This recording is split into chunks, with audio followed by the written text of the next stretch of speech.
कसम खा के कहता हूं कारी साहब, आप ये इबारत अरबी की नहीं पढ़ सकते हैं। ये सनद ला, ये किताब नहीं। आप किताब क्यों बार बार हमारी मर्जी के बगैर नहीं ला सकते? सनद भी ले जाइए। सनद खुदा की कसम नहीं पढ़ सकते हैं। अगर पढ़ सकते हैं तो इबारत यह है, आप इसको पढ़ करके इसका तर्जमा बताइए, और नहीं तो फिर मैं अभी उसका मतलब बताता हूं। आपने जो सनद पेश की है, ये उर्दू पढ़ने वालों की जो डिप्लोमा करते लोग घर पे बैठ करके, ये आलिम की सनद नहीं है। आप लोग नहीं बोले, चुप बैठे रहेंगे। ये किताब उनको दे दीजिए, अगर वो पढ़ करके इसका मतलब बता देते हैं तो फिर मैं ये तीसरी बार उनके सामने पढ़ रहा हूं। तुम बैठो, आप लोग देखिए हालात और समझिए। अब मैं, अगर हम चूंकि अहले सुन्नत व जमात से हैं, हम अपने अकाबिर को काबिल एतबार मानते हैं, उन पर हमारा एतमाद और भरोसा है। और याद रखिए, ये कोई ऐसे आलिम नहीं है कि जिनको आप बरेलवी कह करके नजरअंदाज कर दे। इनका इंतकाल 1083 हिजरी में हुआ, गोया तकरीबन 400 साल पहले की ये किताब है। ये 400 साल पहले, गिनती में इधर उधर हो सकता है। इसमें ये लिखते हैं कि मुनाजरा को मुनाजरा क्यों कहा जाता है। उसकी वजह ये बयान करते हैं कि इसमें इस बात की तरफ इशारा है। मैं अरबी इबारत इसलिए नहीं पढ़ूंगा ताकि वो दोबारा उसको नकल न कर सके। तर्जमा पढ़ रहा हूं, इबारत वो पढ़ दे, पूरी मजलिस पर उनका एहसान होगा, पूरी मजलिस पर उनका एहसान होगा। यंबगी अन यकून अल मुनाज़िरान। अब आगे मैंने इसलिए इतनी पढ़ दी कि आप लोगों को यहीं से पढ़ करके वो सुनाएंगे, जिसमें लिखा हुआ है दोनों मुनाजिर के लिए ये होना चाहिए कि वो हम पल्ला हों, उनमें से कोई बहुत बुलंद ना हो और कोई बहुत नीचा ना हो, वरना गुफ्तगू नहीं होगी बल्कि आपस में झगड़ा हो सकता है। और जब उलमा रहेंगे तो वो अपने दर्जे का लिहाज करेंगे, वो अपनी गुफ्तगू में भी आमी अल्फाज और बाजारी लबो लहजा इख्तियार नहीं करेंगे। इसलिए इन्होंने ये शर्त रखी है। और ये किताब जो मेरे हाथ में है, रशीदिया, और फिर उसके मुसन्निफ की तारीख वफात 1083 हिजरी है, ये 1446 हिजरी चल रहा है। आप लोग गिन लीजिए कि कितने साल हो गए। आला हजरत उस वक्त पैदा भी नहीं हुए थे। यह उस वक्त की किताब है। अगर इतने कदीम उलमा की किताबें भी मोतबर नहीं, तो फिर दीन का दफ्तर आप कहां से लेके आएंगे? किन की बातें मोतबर होंगी? इसलिए मैंने कहा, और इन्होंने अपनी तरफ से नहीं लिखा, ये बहुत बड़े आलिम थे उस जमाने के, तो इन्होंने जो कुछ लिखा किताब व सुन्नत की रोशनी में लिखा है। कुरान से मैंने आयत करीमा पेश की कि जाहिल से बहस करना ये उलमा का काम नहीं है। इसका मतलब है कि बहस व मुबाहिसा करने के लिए अगर आप आलिम हैं तो सामने वाला भी आलिम होना चाहिए। और आलिम के बारे में हम कैसे जानेंगे? उसके जानने का एक तरीका उसकी सनद है। जैसे अभी हमने आपके बारे में जाना कि आपने सिर्फ उर्दू में डिप्लोमा किया, तो यह हमने कैसे जाना? कैसे इसको जाना? आपने अगर यह न दिखाया होता तो हम नहीं जानते। इसका मतलब यह है कि जो दूसरी जमात के अरबी मदारिस में पढ़ने वाले तलबा सनद हासिल करते हैं, आपने वो सनद हासिल की। मैं अल्हम्दुलिल्लाह तकरीबन 2.5 दर्जन किताबों का राइटर हूं। हजारों शागिर्द मेरे पढ़ाए हुए शेखुल हदीस, मुफ्ती और मुबल्लिग और दुनिया भर में वो दीन की तबलीग में लगे हुए हैं। मैं अपना वक्त ऐसे लोगों पर ज़ाय थोड़ी करूंगा। मैं अभी इन हजरात की दावत पर इसलिए आया कि कुछ हजरात ये कहते हैं कि सुन्नी उलमा के पास कोई मुनाजरा करने वाला नहीं है, वरना मैं परसों से बेदार हूं। और अभी सफर करके मुझे एक बड़े दारुल उलूम में जाना है, अल जामिअतुल इस्लामिया रौनाही में रात में खिताब करना है यूपी के अंदर। तो मैं आपका भी वक्त कीमती समझता हूं, अपना भी, इन्होंने ये सनद पेश की, ये आलिम दीन नहीं है, और जब आलिम दीन नहीं है तो अरबी किताब क्या पढ़ेंगे। मुनाजरा के लिए उसूल मुनाजरा का होना जरूरी है, ये हमने नहीं तय किया है, ये खुद आपने हमको लिख करके दिया है। तो जो 8 शर्तें आपकी हैं, आप इन शर्तों के बारे में बताइए, इनमें से किसी एक शर्त के बारे में बताइए कि ये कुरान में है या हदीस में है। अगर नहीं है तो आपने ये 8 शर्तें लिख करके हमारे पास भेज करके वो या कुरान की भी मुखालफत की और हदीस की भी मुखालफत की, और फिर आपने ये सनद पेश की। आपने मुझसे कहा जब हुजूर के जमाने में सनद नहीं थी तो मांगते क्यों हैं, तो आपने एक यूनिवर्सिटी से जाके क्यों मांगा? आपने भी तो रसूल पाक के अक़वाल की मुखालफत की। हम दारुल उलूमों में जा करके रसूल पाक का इल्म जहां पढ़ाया जाता है वहां भीख मांगते हैं, और आप कहीं और जाकर के भीख मांगते हैं। फर्क यह है इल्म में, हम इल्म मुस्तफा हासिल करते हैं दारुल उलूमों में जहां पे वाकई रसूल पाक का इल्म पढ़ाया जाता है, और आप जाकर के यूनिवर्सिटी से सिर्फ सनद लेते हैं।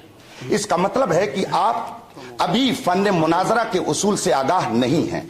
अगर हैं तो इन 8 शर्तों के बारे में बताइए, ये कुरान और हदीस में शर्तें कहां मज़कूर हैं जिसको आपने हमारे पास इरसाल फरमाया है। मैं अपनी गुफ्तगू को खत्म करता हूं, और ये किताब फिर मैं भेजवाता हूं, उनसे कहिए इबारत पढ़ करके बताए ये शर्त है कि नहीं, और ये किताब मोतबर है या नहीं, और इस किताब के मुसन्निफ को ये मोतबर मानते हैं कि नहीं। अगर मानते हैं तो उसके बारे में बताएं, और नहीं मानते हैं तो क्यों, उसकी भी वजह बता दें। किताब हाजिर कीजिए शफीक साहब, फिर ले जाइए आप।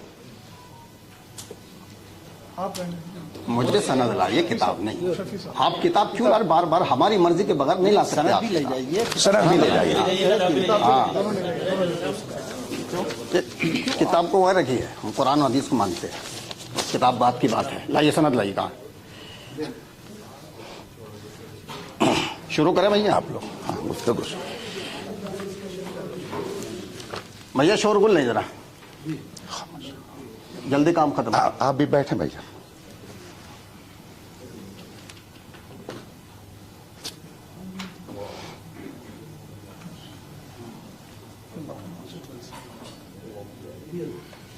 काम कर रहे हैं, खलल वाक़ होगा, जल्दी कर काम। अस्सलाम वालेकुम रहमतुल्लाहि व बरकातुहू। बिस्मिल्लाहिर्रहमानिर्रहीम।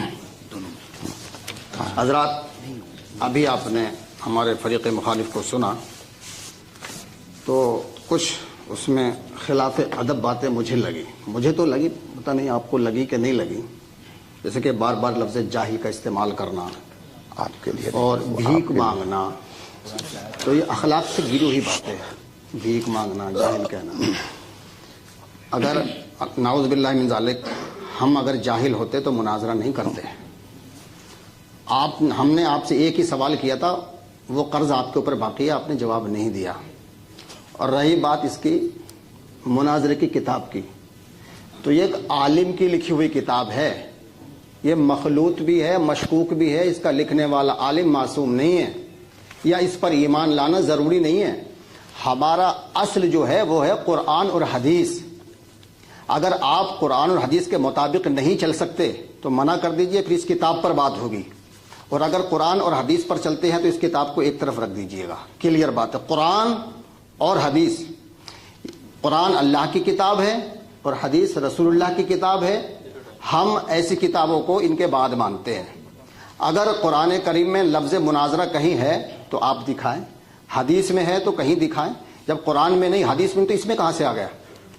और रही बात, दूसरी बात कि जिस तरह से मैंने सनद दिखाई दो, तो मुफ्ती साहब को अपनी सनद दिखानी चाहिए थी कि मेरी ये सनद है। तो जवाब तो ये था, मेरी सनद देखी, लेकिन मुफ्ती साहब ने अपनी नहीं दिखाई। दूसरी बात, मुफ्ती साहब ने कहा कि साहब उर्दू का डिप्लोमा है, सही से इनको उर्दू पढ़नी भी नहीं आती है। वजह क्या है? वो अरबी और उर्दू, अभी आप देख सकते हैं, अरबी उर्दू का डिप्लोमा है। तो पहला सवाल तो ये था कि मुफ्ती साहब अपनी सनद दिखाते। दूसरी बात, कुरान और हदीस के मुताबिक बात करते हैं। एक आलिम की लिखी हुई, जिसमें सही भी हो सकता है, गलत भी हो सकता है, कैसे यकीन कर ले हम इस पे? या तो आप यूं कहते कि कुरान हदीस पर हमारा यकीन नहीं है, तो फिर इस किताब पर बात होती है। अगर यकीन है तो कुरान हदीस की रोशनी में बात करें ना, कुरान हदीस की रोशनी में बात क्यों नहीं करते आप? لیجیے مولانا صاحب، کتنا ٹائم ہمارا؟ بات ہو گئی؟ 5 منٹ ہے نا؟ بات ہو گئی بات؟ ابھی نہیں، ابھی 5 منٹ ہے ہمارے، اچھا، ٹھیک۔ ہمارے 5 منٹ ہے ابھی۔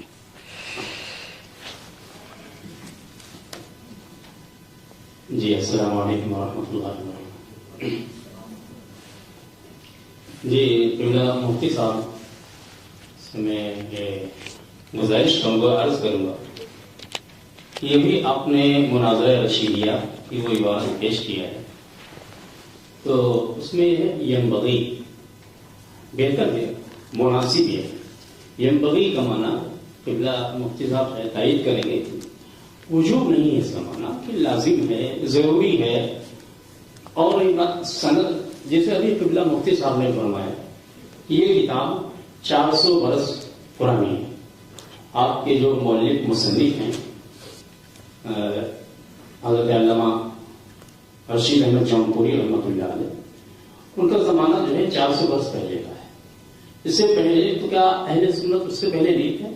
کیا اس سے پہلے مناظرے نہیں ہوتے تھے؟ اور اس کے اوپر چلے جائیں، یہ جو اصطلاحات ہیں، مناظرے کی اصطلاحات یا فقہ کی تفسیر، اصول تفسیر، فقہ، اصول فقہ کی جتنی بھی اصطلاحات ہیں، نحو، صرف و نحو، یہ سب کی سب اصطلاحیں، کیا ساری اصطلاحیں زمانے نبوی کی نہیں، حتیٰ کہ کیا ہے حضرات صحابہ کرام رضوان اللہ علیہم اجمعین، حتیٰ کہ دور تابعین کی بھی یہ اصطلاحیں بہت سی کچھ ہیں، کچھ اصطلاحیں نہیں ہیں۔ تو سوال یہ کیا 400 برس پہلے اہل سنت نہیں تھے؟ کیا 400 برس پہلے مناظرے نہیں ہوتے تھے؟ بہتر ہے کہ علم میں دونوں ہم کیا کرنا ہو۔ دوسری چیز، علم کا تعلق سند سے نہیں ہوتا ہے۔ کتنے لوگ ہیں، کتنے بڑے بڑے دارالعلوم کی سندیں لیے بیٹھے ہیں، لیکن یقیناً ان سے بھی عربی عبارت خوانی نہیں آتی۔ تو کیا اگر وہ جہاں آپ مفتی صاحب کیا خدمت انجام دے رہے ہیں، اس ادارے کی آپ بھی معلوم کہ بہت سے طالبہ ہیں کہ جو سند حاصل کرتے ہیں، اچھے نمبرات ملتے ہیں، لیکن ان کے اندر کوئی لیاقت صلاحیت نہیں ہوتی، عبادت خوانی پر ان کو قدرت نہیں ہوتی ہے۔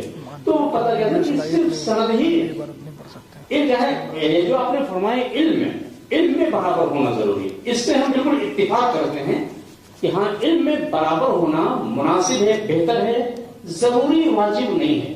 کیا کوئی شخص اگر آئے دوسرے کیا ہے مذہب سے تعلق رکھنے والا اور وہ اپنے مذہب کا نمائندہ نہیں ہے، لیکن وہ مذہب اسلام پہ اعتراض کرتا ہے، تو کیا علماء کی ذمہ داری نہیں ہے جواب دینا؟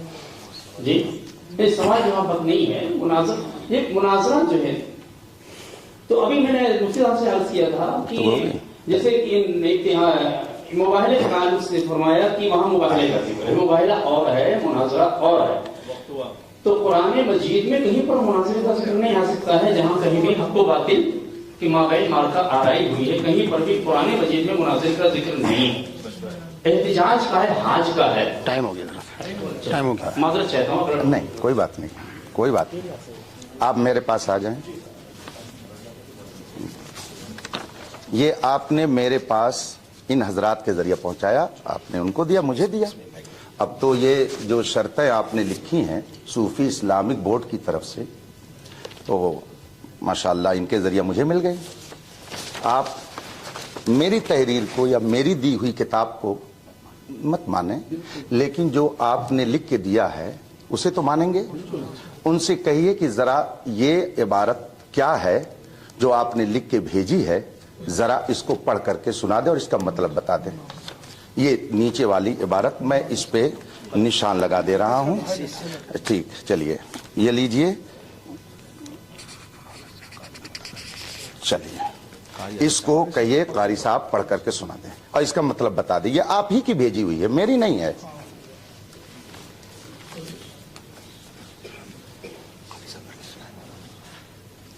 قاری صاحب پڑھ کر کے اسے سنائیں۔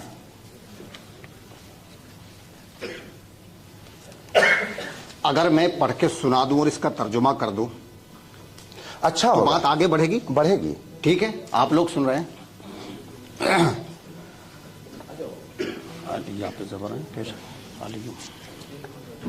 ٹھیک ہے، وہ تو آپ نے لکھ کے دیا، بات تو آگے بڑھے گی انشاءاللہ۔ علی مع القرآن والقرآن مع العلی لن يفترقا حتى يردا علی الحوض هذا حدیث صحیح الاسناد۔ ترجمہ یہ ہے علی قرآن کے ساتھ ہے اور قرآن علی کے ساتھ ہے، یہ ہرگز اس وقت تک جدا نہیں ہوں گے جب تک کہ حوض کوثر پر نہ پہنچ جائے۔ ھذا حدیث صحیح الاسناد، یہ حدیث اسناد کے اعتبار سے صحیح ہے۔ سن لیا آپ لوگوں نے؟ لائیے